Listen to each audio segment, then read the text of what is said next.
Welcome everyone to HTO Football. I'm your co-host Andrew Timbrell, and I'm back in the changing room with my fellow partner in crime, Tom Whitford.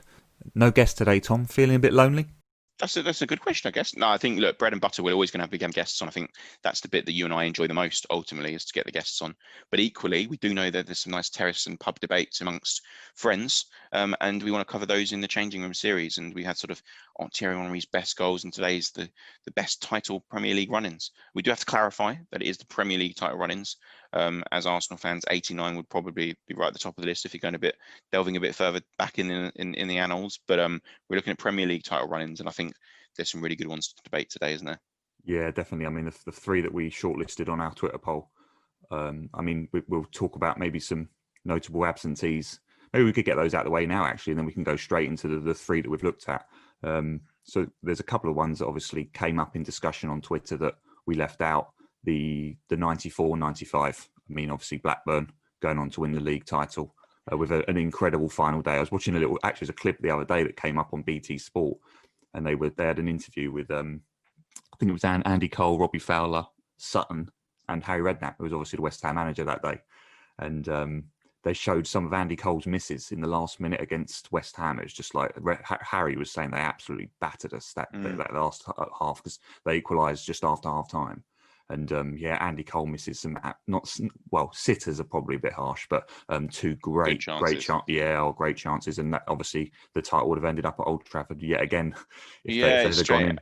Yeah, strange at the time. Obviously, Blackburn club on the up at the time and doing really well, and they obviously don't get the result. They're away to Liverpool, aren't they? On the final day of the season. And at the time, it just looks like, missed out. That's United have missed out on a title there. But in hindsight, as a neutral to those two clubs, obviously very thankful that happened in a way because Blackburn winning the title, don't get me wrong, it's not quite Leicester winning the title, which is another notable absentee, which we'll talk about in a second. It's not quite that on the scale of surprise, shock, or seismic waves in football. But nonetheless, it was, looking back now, it's nice to have another club that's won the Premier League. Another title race that's missed out. We'll go kind of in order is the 97-98 Arsenal double winning title race. Arsenal overhauling a huge gap. I think at some point it's like 13 points, albeit we had a couple of games in hand. But nonetheless, Arsenal were massively behind Man United in that title race. Famously, I think one bookie in Manchester paid out on United winning the league, and we came back and overhauled that. Any other standout for you? Obviously, we just touched on the Leicester. Well, I think like you just said there, really, I was going to mention the same one. Really, obviously, Arsenal's run after that 1-0 win at Old Trafford with the Overmars goal. But what will come up, I'm sure, in this discussion is a lot of what ifs. Like what if that goal had gone in, or what if that man hadn't been sent off, etc. We all tend to look back in any nostalgic chat, particularly with title run-ins, when it's so mathematical, just sort of the occasions where the title would have been in another captain's hands if X, Y, and Z happened. So, but no, those were the two. I think maybe the Gerrard slip that season, because obviously Liverpool, that was their first real close shave. Huge, that's a huge one. Again, I think there's 3 or 4 games to go, and Liverpool is the title's Liverpool's. Do you know what I mean? And they literally slip up, and excuse the pun, but you've got the slip against Chelsea. Then they go to Palace, and they're still banging the title race at that point. And they're trying to just catch up Man City's goal difference, and they're never going to really. And they're trying to win that game 8-9-0, and they obviously end up drawing it, and then the title slips away. Leicester title race, again, the title race itself didn't really ever develop. But actually, you were waiting for Leicester. It looked like Spurs were famously going to put the pressure on, or, and Arsenal ended up finishing second. But actually, no one actually gets that close to Leicester ultimately. But the reason I think the title race felt more of a race is because it's Leicester. And at any one point, you think they're going to drop the ball. They're going to drop the game. And they don't. And they go on and win the title. And that's got to be up there just because of what it represented for the footballing world in terms of a shock. So that's another one that's up there. But yeah, so I think those stand out as the others that were there or thereabouts. There's some open seasons, like 2008 was quite an open season domestically. A few teams could have won it that year. But no, those for me are the big absentees. But for our listeners, we did manage to shortlist via your help. So thank you very much for voting on the poll. To 3 title races. They are the Premier League title race of 98-99. Obviously a famous season that Man United would actually go on and do the treble. But nonetheless, great Premier League title race. The title race, the course, Man City pipping Manchester United, Aguero moment 2012. And most recently, the machines of Manchester City and Liverpool I can't remember. Andrew probably had the stats, better at stats than I. Winning however many games towards the end of the season, both of them. Relentless machines in 98 points to 97. I don't think we'll see a title race like that for that reason again either. So 3 great title races. Yeah, I think they're all different contexts, really, aren't they? I mean, like you just said, they're the last one, the most recent 18-19. The word best is a debate in itself, isn't it? I think what I like about all of our choices from our Twitter poll is that they all go down to the final game. So I think any title race, really a great one, should be decided on that last day, really. So it's nice that they all do that. They all tick that box. Absolutely. Should we give them a sort of a 5-minute overview of each one, and then we'll vote for our best? Should we go in chronological order? Look at 98, 99. Yeah, go on. Yeah, let's do that. I mean, the first one, 98, 99, so that received 29% of our votes. Nice. Nice. And I think it's kind of underrated in the annals, and obviously recency bias creeps in, for people to have a more modern look at things. But I think that's a really good title race. Contextually, it's a really important one. Man United, that class of 92, had obviously dominated the Premier League scene by and large, other than the Blackburn win, which we just talked about. They dominated the Premier League scene since its inception. And yet in 1997-98, the season before the title race we're going to talk about, Man United, as we just discussed, were streaks clear in the Premier League, kind of threw the title away to Arsene Wenger's Arsenal, this man of Arsene who has come to the England and come to the Premier League, playing a great brand of football. And Arsenal were clearly a team on the up, and they'd obviously have titanic battles the next 4 or 5 years. And we'd just done the domestic double. And not many teams have done the double. It's still a rare feat. And you go into that next season, and there's a genuine question like, who's the best team in the country? And the way that title race unfolded was so close, so nip and tuck. And I don't think people quite realise, obviously, if you're a fan of the two clubs, you will, but I think the wider populace and the wider football fan base don't realise that A, that was an incredibly tight race, and B, the small fine margins that determine that title and determine where it goes. You look at history now, Man United are the only English team to do the treble, we're winning the Premier League anyway, and the European Cup and the FA Cup. And yet they came within a couple of kicks that season of not only not doing the treble, but Arsenal winning back-to-back doubles. Famous Giggs goal in the FA Cup semi-final against Arsenal, but actually Bergkamp had a penalty less than a minute before, and that puts Arsenal into the final. It knocks Man United out of the FA Cup. Arsenal probably go on and win the double, famously dropping points against Leeds in that title race with only 3 or 4 games left. Arsenal were looking good to win a domestic double back-to-back, another Premier League and another FA Cup double. And yet, obviously, that's not the histories of time. And Man United go on and do what they do. And Solskjaer's won it and everything like that in the new camp. It's now history. But that title race went down to the final game of the season. And we could easily be sitting here as remember that famous Arsenal team that won back-to-back doubles. And actually what we're talking about is the famous Man United team that won the treble. And rightly so, because what ifs and buts and could have maybe, that means nothing. United went and did it, and congratulations to them and more power. But that's why for me it's very much up there. Yeah, spot on. I mean, not to throw dirt on this 98-99 season, but because it does actually get nicks into second place on our Twitter poll, but Manchester United that season finished a point clear of Arsenal on 79 points. Now, if we're looking at title races down the years in terms of the quality of it, for me, it doesn't actually appear, anywhere in a top 3, 4, 5, to be honest, because of the points tally. Yes, it was probably one of the more sort of thrilling ones, which is why it does make the top 3, but to only win 22 matches out of 38, drawing 13 games, like that's such a.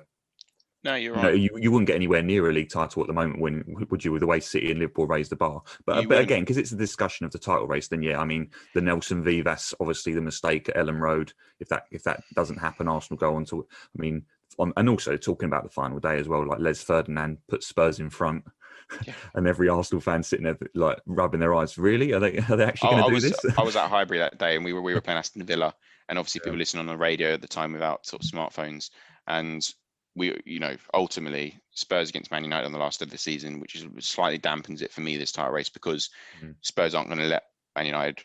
They're not going to stop Man United win that game because they don't want Arsenal to win the title, and Yeah. That's the only reason for me that it doesn't bring the last day drama that the other two tight races that we do bring. I get your point around the losses, and I think that's fair. I don't think the quality of football necessarily would have been up there, but therefore it kind of added more unpredictability. And one thing I want to throw out there, again, another stat that people don't talk about, is that Arsenal that year, the whole Premier League season, bear in mind we didn't win the title, we only conceded 17 league goals. That for me is phenomenal. I think the record is Jose Mourinho at 15, but obviously they went on and won the title. Arsenal conceded just 17 league goals to Man United 37. Man United conceded 37, Arsenal only conceded 17, and yet didn't win the title. Imagine. I can tell you why they didn't win the league as well. There's another stat on the flip side of this. Arsenal that season, there's 17 goals conceded, 59 goals scored compared to Manchester United's 80. Defensive machine, but just did not score enough goals. Yeah. Interesting though. It's interesting, Tom, though, isn't it? A season after winning the double, you think, and then going on to score 59 league goals with that side. I think we won the double with 77 points, even less points. So that was just a great, for me, that was a great era of the Premier League where anything could happen, anyone could beat anyone, and it went down to the wire. It's funny to look back, and I'm obviously leaning on Arsenal bias here, but you're talking about one of the greatest achievements in British football for Man United to win the treble, and yet arguably Arsenal could have and should have won back-to-back doubles. And it's just that's why for me it stands out as a really great title race, because it changes the history of English football in probably more than the other two do. Maybe actually the second one we're about to talk about now also changes the landscape of English football quite a big way, to be fair. Oh, you could argue even the third one in a way in terms of the level. So it's interesting actually. The more we're sort of discussing it, you're exploring all the different types of contexts really, which is I mean that we move on to, well, it comes up as our winner of the poll, and I'm still not sure, to be honest. I'm still trying to work out if it's this one or the other City one, the most recent one as well, in terms of the level of it. But 2011, 2012, City's first Premier League title win, arguably, well, not in my eyes, clearly the best Premier League moment of all time. I mean, that's a pod for another day. But that Aguero moment, that was just, for any football fan. I mean, imagine being a City fan that day, but for any football fan, I was sliding on my knees in the lounge, and I've never slid for many Arsenal goals. I remember screaming in my bedroom, and I actually remember calling you. At the end of the game, called you just because we were just like, this is. So that it was a moment that football fans were in raptures. They were enthralled in what had just happened, and that is rare. That is very rare. I completely agree. It's the greatest Premier League moment. That's what happened. It's the best and closest finish to football season since Arsenal in '89, and to win the title against your rivals. I can't remember. I don't know the stat off the top of my head. First time City had won the title in 50, 60 years, many years, and they win it on goal difference in the 95th minute. When Man United's game finishes, they're winning the title. They're picking up the Premier League title. Man City are losing the game against QPR when that game's over. And they scored 2 goals in the last 3 minutes of extra time. Extra time being injury time in this context. And that's just astonishing. And what you talk, again, we're talking about seismic shifts. We're talking about the fact that the 99 season is now one of the greatest moments in history of Man United in the treble. Same thing with Man City and Man United in terms of seismic shifts in the landscape of British football. I know Man United going to win the title in 2013, but they've not won a title since. Man City have won 4, since that day, or including that day. You're talking about a team that, yes, there were some noisy neighbours, Sir Alex Ferguson's famous expression, with this money pumped into them. But there's lots of clubs that had flash of the pan money. Newcastle had that flash of the pan money in the 90s, and the other clubs had threatened to have big investment. I don't think we'd ever seen investment on this scale and sustained clearly since that day. Investment, no one's ever seen it. You had the Abramovich in 2004, which did the same thing, and basically you're talking about 2 clubs there that have been catapulted by their investment into the upper echelons of football. But Man City were nowhere close. Years before, nowhere close, and suddenly they're not only winning the Premier League, but they're pipping their rivals to do it on the last day in injury time. That is up there I think people, Martin Tyler's commentary, that's going to be etched in people's minds for many, many years to come. Yeah, I think shout out to Vincent Kompany's winner against United a couple of weeks before as well. Yeah, the header, 1-0 victory. That was, if we're thinking about the run in as well, it's hard to not just focus on that Aguero goal really, but that Vincent Kompany header goes down in Man City history, and obviously we'll talk about another Vincent Kompany goal in a minute. Well, interesting you say that, because I remember that game, Man United against Man City, and for many portions of the country, I think I still probably had the opinion that United would get over the line, because City was stuttering. City had been the best team that year, but they were stuttering. And then when they played Man United went into that game, and it felt like they were just trying not to lose, because if they'd drawn, they'd go on and win the title, Man United. And it was the first time I'd almost seen nerves in Ferguson. Like, I think he felt the gravity of the situation. And that for me is really interesting, because you've got these noisy neighbours coming with their investment, and those nerves, they went to not lose that game. And Kompany, captain's goal, brilliant. So just to go on the stats, because we spoke earlier about Arsenal only conceding 17 goals. That year, Man City scored 93 goals. And I think what you're starting to see is that birth for the next 7 or 8 years of that heavy hitting forward lineups.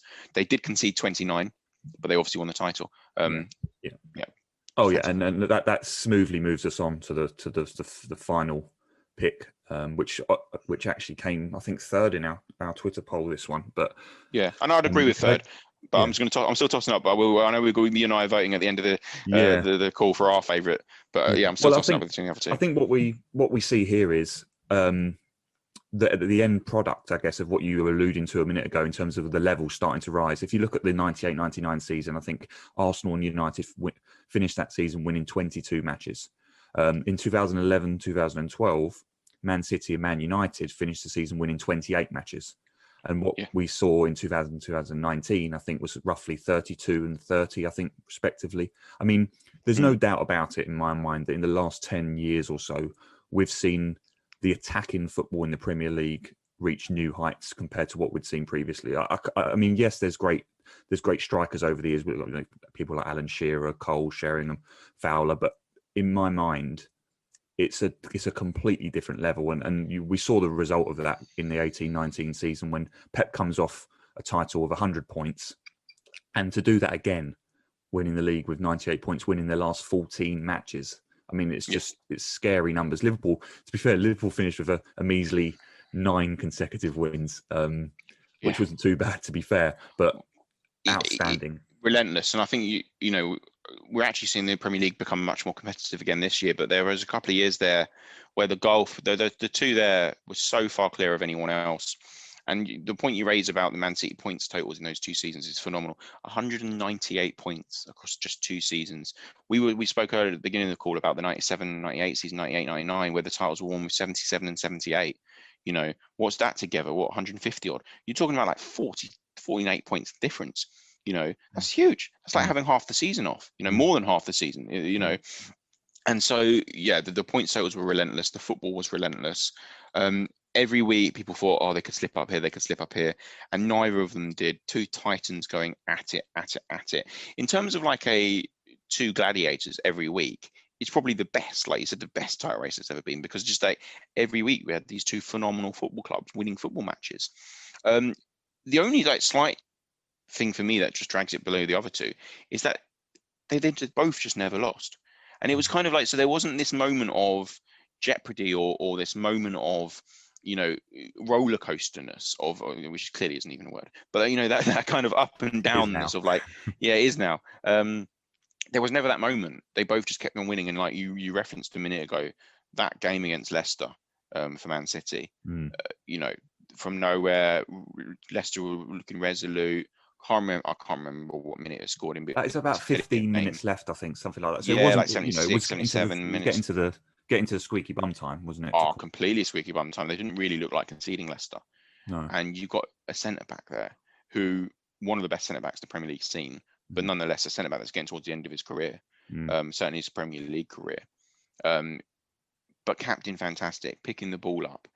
And we're not just talking about like the header he scored against Man United in the run-in for the 2012 title. That was a great captain's moment. Yeah, classic Kompany, Yeah, but this isn't a header from a captain. No. This is 35 yards. But there's that famous there's that famous Pep quote, isn't it? After the game, they ask him in the press conference, like, "What were you thinking?" Like, and he was like, "Don't shoot, Vinny, don't shoot."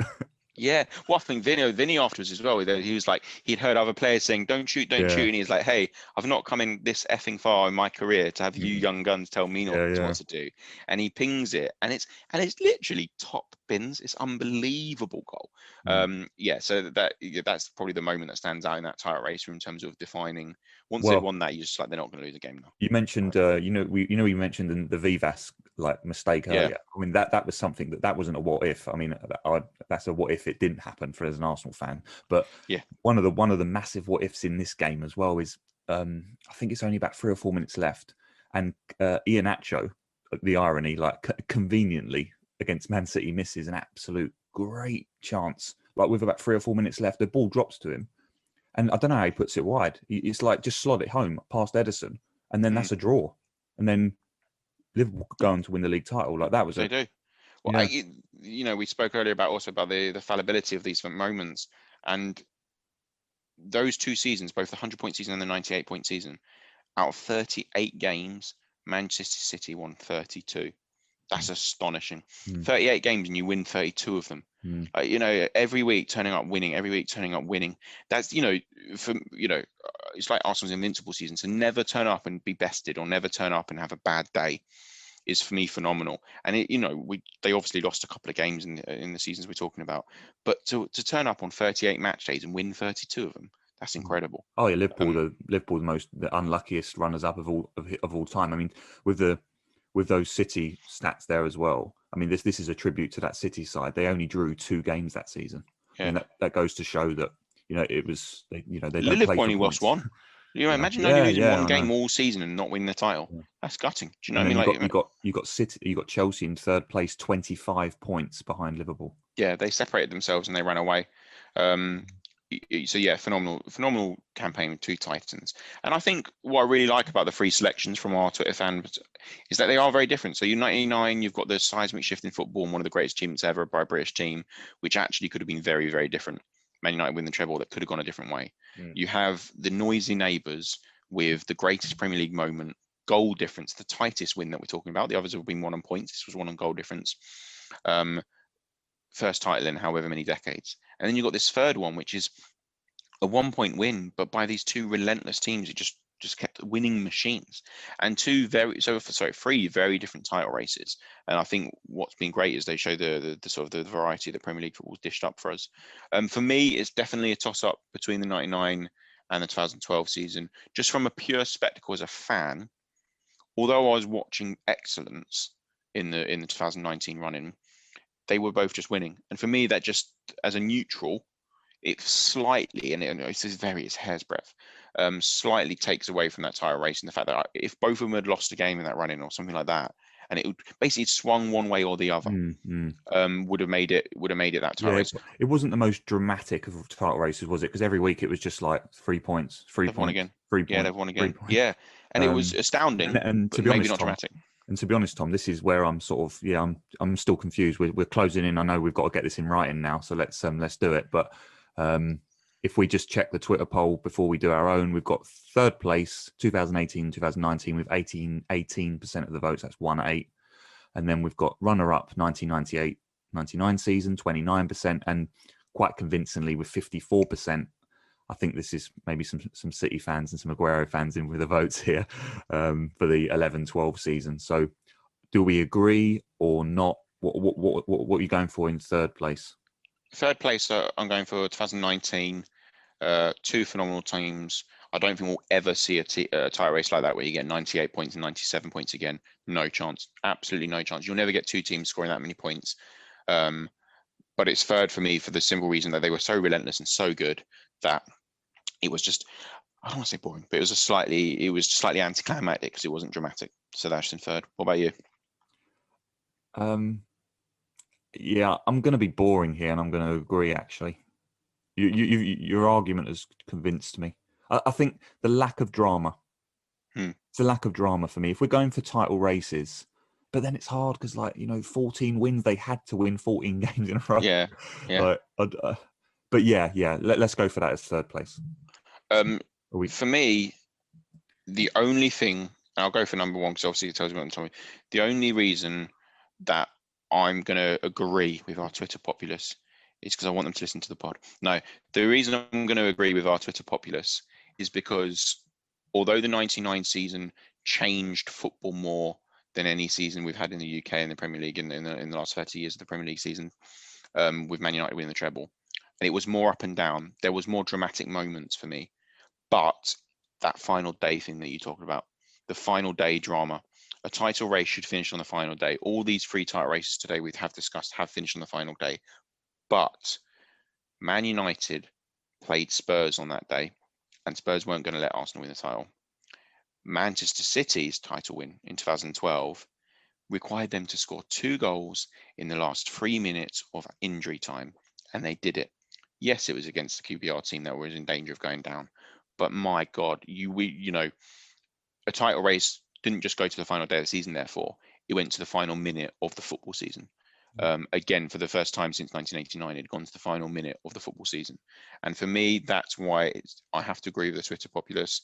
It's a classic answer. It may be a bit boring, but that Aguero goal will still be played to football fans after we're dead, mate. They will still be being played in 80 years' time, 100 years' time. That's how good it was.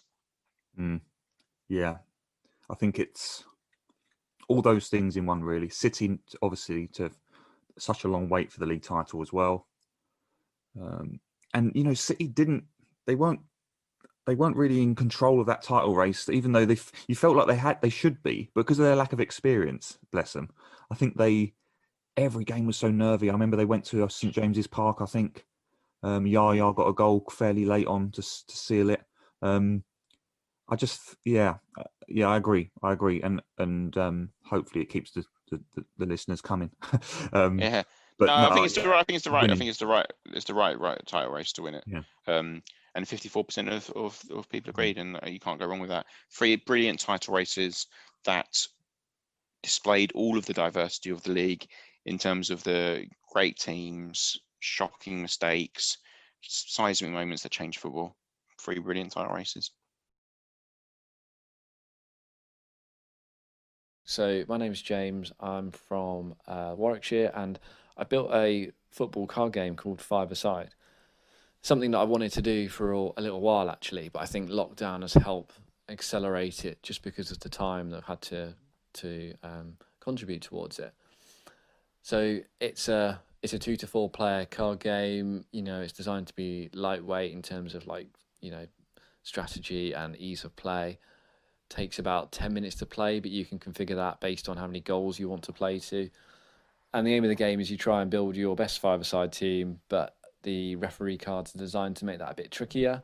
And, if your team beats your opponent's team, you get a goal, and first player to X goal wins. It was always designed to be a pick-up-and-play game. Our digital worlds are pretty complex, and I think the way that board games have had a bit of a renaissance and card games, because people like to break away from the digital space now and then and just interact with humans, which ironically I think has been exacerbated by lockdown and people wanting to play these types of things with people where and when they can. Trying to create a game that has a unique mechanic has not been straightforward. I've had plenty of blank cards that have been scribbled on, crossed out and scribbled again, because it needs to have some kind of repeat playability. You don't want it just sat on a shelf. But also, trying to create something that's overly complex won't hit the type of market that I'm trying to aim for with somebody that just wants to play a quick and easy game that is a bit of fun and a nod to retro football. I think that the way that Kickstarter is today, you can't just build it and they will come. That adage just doesn't apply. You need to talk to people about the game, share the concept and the inspiration, and I think that helps buy into a community and involve people. I've asked people what they want to see and what type of players they want to see in the game, and for example, the first iteration had all basically top flight players from Europe, and there was a request from somebody to represent the lower leagues and a bit of a character. And Akinfenwa represented that really well, so he's now in the game as a as an 8-bit character. And it's just things like that that help bring people on a journey with you, because you're not doing this to become a multimillionaire. You know, that's never going to be the case, but it's about bringing something fun into the real world that people can enjoy and be part of as well. So the Kickstarter element of trying to build a campaign has been fun, and trying to study campaigns that work and why they've worked. And, you know, you're not building a product to just sell at RRP value online. You're trying to offer some value that either can't be had later down the line, or involves the community into, you know, so they have a vested interest in it, which has been cool, and a really cool learning curve. And hopefully, when it launches later this month on the 27th of October, that, you know, we get some momentum and it becomes a thing that people can play. So I've been really kind of grateful to help spread the word of Five-a-side and be on the show, and hopefully you guys are interested a little bit by the concept, and you can find out a bit more at myfiveside.com, and on social, if you search Five-a-side Game, you should see us appear. So thanks very much, and hope to catch up with you guys again soon. Bye. You've just heard there about the @Five-a-side Game. Check them out on Twitter. Very interesting concept there. You've just heard our greatest Premier League title races. Great changing room episode, but the whistle's going. Second half starting. We're going to be back out for another episode with a guest next week. Enjoy.